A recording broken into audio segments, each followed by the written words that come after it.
एक बार पार्वती ने महादेव से पूछा, हे प्राणनाथ, आप अजर अमर हैं और मुझे बार बार जन्म मृत्यु के चक्र में से गुजरना पड़ता है।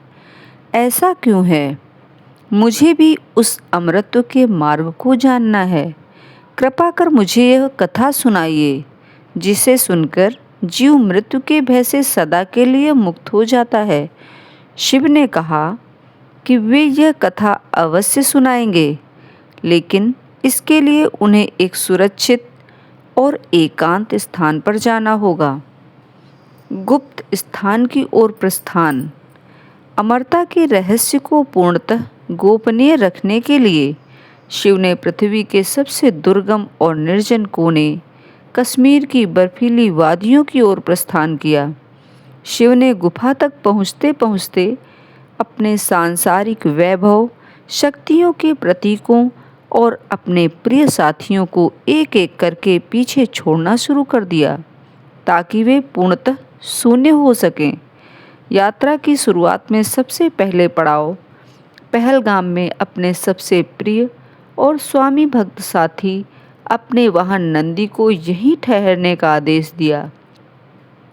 नंदी को सर्वप्रथम छोड़ने के कारण ही इस स्थान का नाम पहलगाम अर्थात प्रथम गांव या बैल का स्थान पड़ा। शिव जब आगे बढ़े तो अगला पड़ाव चंदनवारी आया।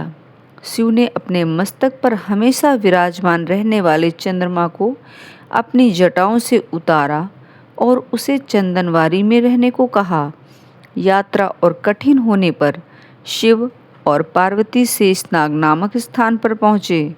शिव ने अपने गले में लिपटे रहने वाले शक्तिशाली सर्प को उतारा और एक विशाल झील में छोड़ दिया। आज भी वह स्थान शेषनाग झील के नाम से जाना जाता है। मार्ग अत्यंत सकरा और बर्फीला होने पर वे महागुण शिखर पर पहुँचे। यहाँ शिव ने अपने प्रिय पुत्र बुद्धि के देवता गणेश को रुकने का आदेश दिया, ताकि कोई भी बाहरी तत्व ऊपर गुफा की ओर ना आ सके। अंत में शिव पार्वती उस स्थान पर पहुँचे जिसे पंचतरणी कहा जाता है। यहाँ आकर शिव ने अपने भीतर के पांचों मूल तत्वों पृथ्वी, जल, अग्नि, वायु और आकाश का त्याग कर दिया। वे पांच तत्व पांच नदियाँ बनकर बहने लगे और शिव शुद्ध निराकार चेतना के रूप में आगे बढ़े। महादेव और माता पार्वती अंततः उस गुप्त और अलौकिक अमरनाथ गुफा के भीतर पहुँचे।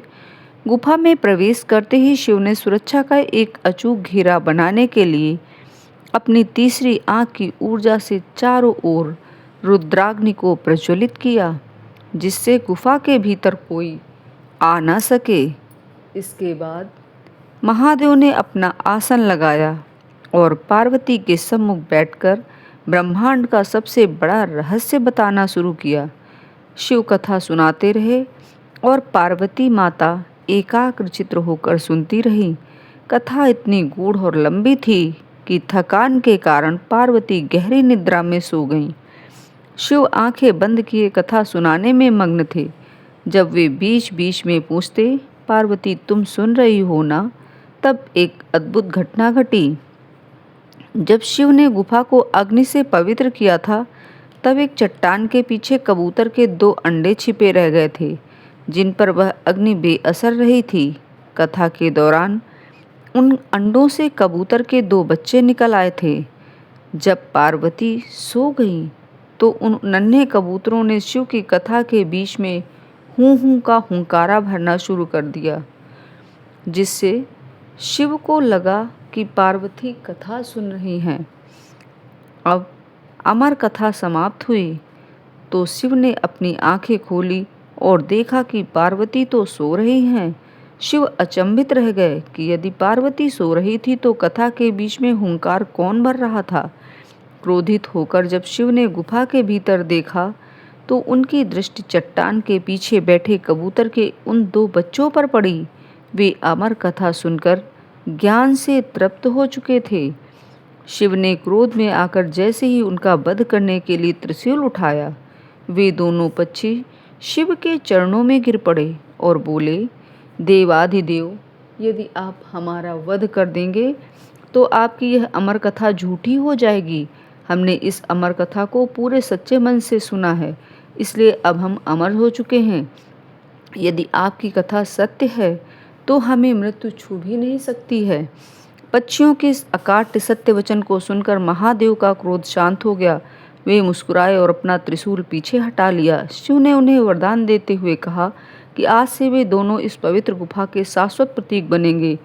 वे अमर रहेंगे और जो भी भक्त इस कठिन यात्रा को पार करके यहाँ आएगा उसे उनके दर्शन प्राप्त होंगे। स्कंद पुराण के अनुसार आज भी अमरनाथ की उस अत्यधिक ठंडी गुफा में श्रद्धालुओं को कबूतरों का एक जोड़ा दिखाई देता है, जो इस अमर कथा का जीवंत साक्षी है।